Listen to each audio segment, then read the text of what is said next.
Silver Dave here. What's been going on? It's been a crazy week. The markets are a little bit crazy at the moment. Some things are going up, some things are going down. Bitcoin's going down, Bitcoin's going up. I mean, we saw that it was like at 40,000 level, dropped to 30,000 level. Now it's shooting back upwards, and then it's correcting. It's crazy. However, one important thing happened. That is, Jerome Powell, he came out and he talked.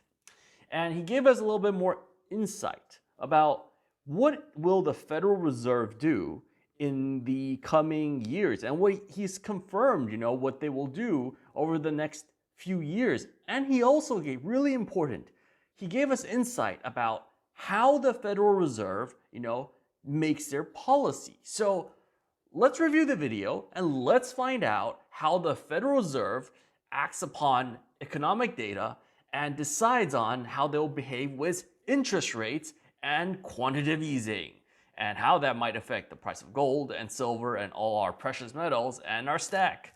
Let's find out.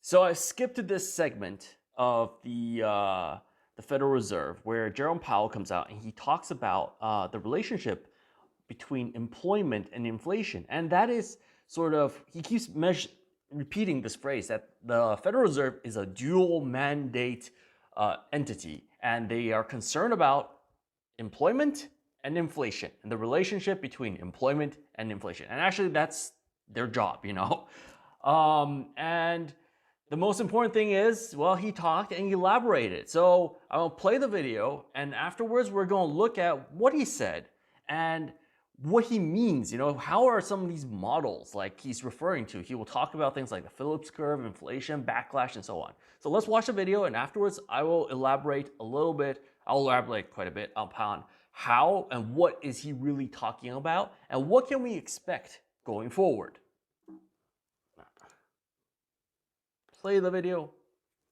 Okay, so let me move on a little bit to the inflation dynamics, because there's of course a danger we might end up like in Japan, that there's huge right now in the crisis, there's this huge deflationary pressure because, forced saving by individuals.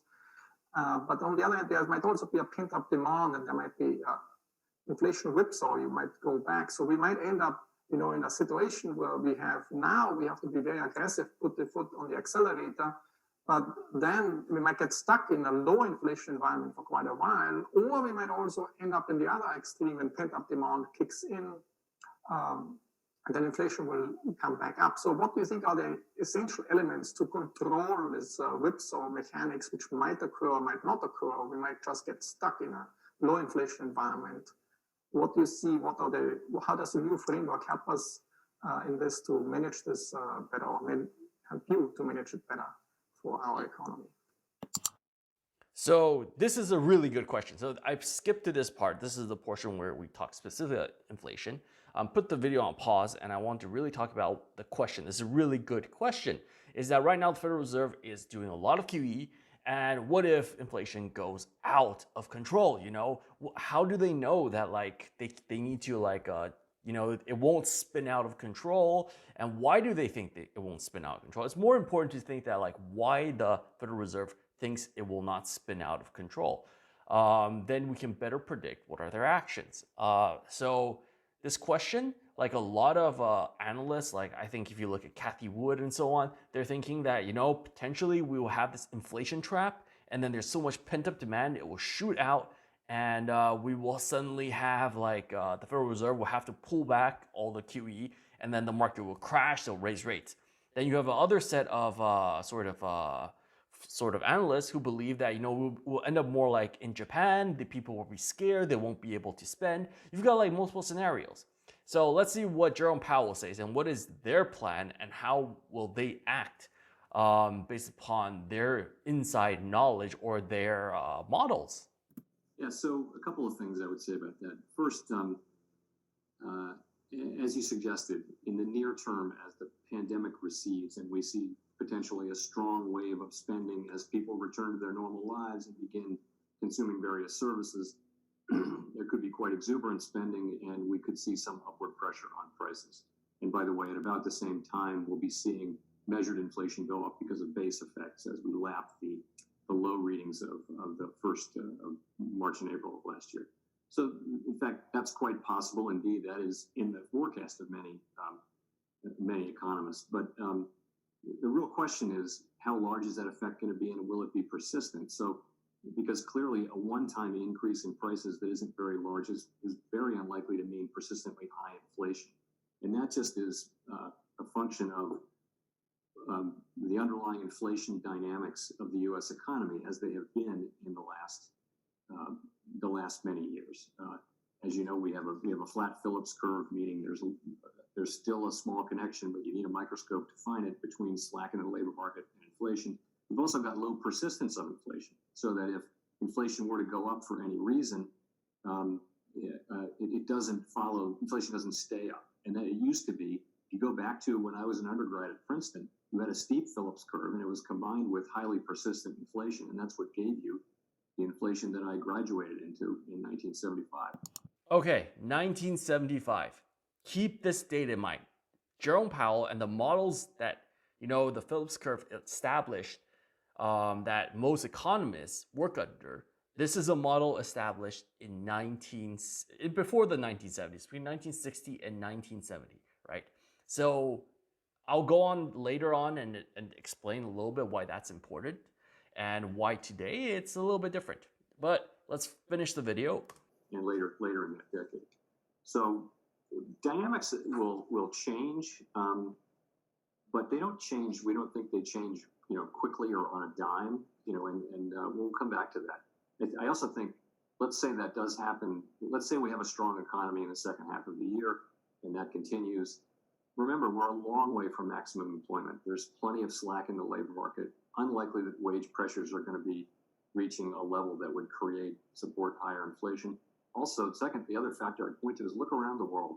Shortage of demand in lots of large advanced economy countries around the world who began this crisis at deeply negative interest rates and have had little policy space with interest rates. Now, there are other things they can do and they aren't doing, but that all is going to hang around for a while. And the U.S. economy is strongly integrated with the rest of the world, and that's going to matter. I should add, of course, if inflation were to move up in ways that are unwelcome, we have the tools for that, and we'll use them. We will use them. No one should doubt that. That's, in a way, too low inflation is the much more difficult problem to solve. I'll stop there. We can talk about it more. So he finished the segment. What did he say?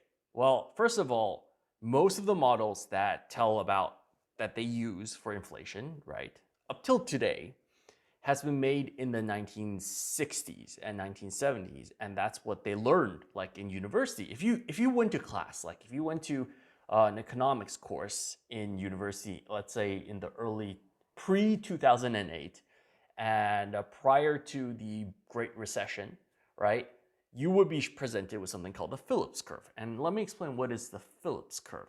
The Phillips curve is essentially a relationship that an economist, I think he's from New Zealand, he's called Phillips, and he discovered that there is a relationship between inflation and unemployment, right? And as inflation goes up, unemployment tends to go down, so it makes sort of this negative curve. And if you have, for example, a 2% inflation rate, right, and we go here, we hit this line, and we roughly have a 4% unemployment rate. And what is really bad in this, according to this model, is that if you have deflation, right, you will have, let's say we have minus 1%. Well, you could get actually something like a minus, we cross here, and then we have a 16, let's say a 10% unemployment rate. And this feeds itself, and you get more and more unemployed people, and it goes into something called a deflationary loop. And this is something that Japan has been struggling a lot with. It's been stagnating on this level and trying to get inflation up because, you have unemployment, so people are earning less. And how do you make sure that, you actually get inflation so people earn more and they buy more stuff? Well, does this relationship hold true today? And the answer is not really. And this is what Jerome Powell has been saying. He's been saying, look, when you look at the Phillips curve, right? It's no longer a sort of a linear relationship, a negative correlated linear relationship. It's no longer this thing.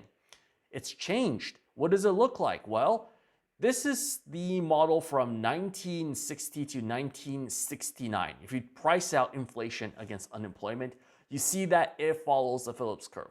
And it pretty much is pretty consistent with what I drew here, right? The traditional model. If you look at what happened between 1970 and 2019, there is no relationship at all. There is no relationship. Your line is pretty much flat. And I'll post the link to these two graphs, and you can see that you're like, oh crap, it's really hard to get to actually get inflation and to reduce inflation, to reduce unemployment today. And if we look at something that the Federal Reserve, you look at some of the research papers, the researchers are more saying, look, we believe that, the new Phillips curve, right, instead of being on the, let's say, the right side of our graph, right, where there's the positive and positive, it crosses into the negative unemployment rate. So where we need more people than we have in the economy in order to generate wage growth and increase unemployment. And you're like, oh yeah, maybe. Maybe the economy isn't such a strongly expanding economy, so therefore you might need this model, might be more relevant.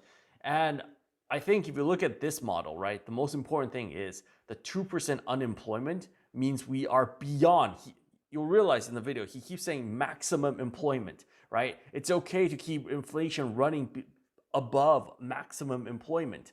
Maximum employment, potentially what he means, if we're looking at this model, which I got from one of the research papers in the Federal Reserve, it's on their website, maybe this isn't the exact model that it's being proposed, but I believe most Federal Reserve members, while they're not saying it, they do believe that in order to reach a 2% inflation rate, we need to have more jobs than there are actually people in the United States, which means that they need to drive demand up. And the way they're going to drive demand up is to pump money.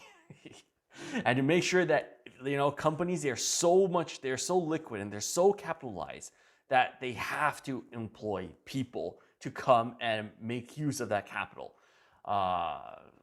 That might be their philosophy. This is what I'm thinking. I'm thinking that he mentioned multiple times during that video. I'll post the link to the video too in the description below. That the Federal Reserve is not going to cut rates, and they are going to let inflation run hot. It's going to run above the 2%. They're going to mainly look at the unemployment rate. And they're like, okay, even if the unemployment rate, right, is below maximum maximum employment, what's in their model, we're still going to let it run hot until we actually reach a 2% inflation and maximum employment. They have to do both. They're not doing just one. They want both. They want to have maximum employment, wage growth, and inflation. And the way they do it is they can try and influence the interest rate market and the bond market. The question is there actually do we have inflation? And that's a really, really difficult question, because in today's world, we live in a world where there is free trade. So if something gets more expensive, it's quite easy to find replacement goods. And but I think persistent inflation is not here. And there will be short-term inflation. You will see maybe in the short term, some food prices will rise. But in the long term, overall, everybody is in a recession. So we'll actually see demand start going down, most likely, like you said.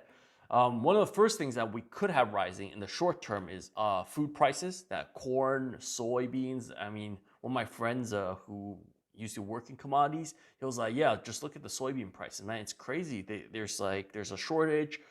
Corn too, a lot of the grains are in shortage because this year has been a horrible year. Some people couldn't work and so on. They had to close some processing plants. There's a few natural disasters. It's kind of difficult for corn. At the same time, oil producers, they're predicting that there's going to be less demand this year, which is normal because, there's no planes flying around. People aren't traveling for vacation. Airlines are doing poorly. People aren't gathering together, making huge travels plans. And also, I think there is a travel restriction in China at the moment, and people are not encouraged to travel for the Chinese New Year, which is a movement of about 400 million people. About 500 million people move around China during Chinese New Year. That's a lot of people. That burns fuel. If that demand is not there because of a fear of spreading the virus, then you're gonna have a drop in the demand of crude oil, fuel, and all levels of fuel because people aren't traveling. And that's going to be not so great for oil prices. And oil prices are low, but I would say raw commodity grain prices are high. They counterbalance each other, so we probably won't even see inflation this year because of falling oil prices. And oil, that's why I say to a lot of my viewers, and if you've been watching a few of my videos in the past, I've been saying you need to keep an eye on oil prices. If oil prices go up, the price of gold will go up. It's a pressure on the price of gold because it limits the supply of gold. Will we see oil prices go up? Possibly, as manufacturing picks up. But there's a lot of forces in play. There's like oil prices going down, but at the same time, there's more money printing, which leads to like upward pressure on any type of metal. Will have upward pressure because you're just printing so much money. People will start buying, especially like monetary metals.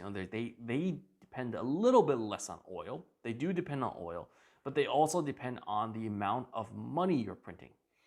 And right now, what I'm seeing actually is, let me just go into the trading view.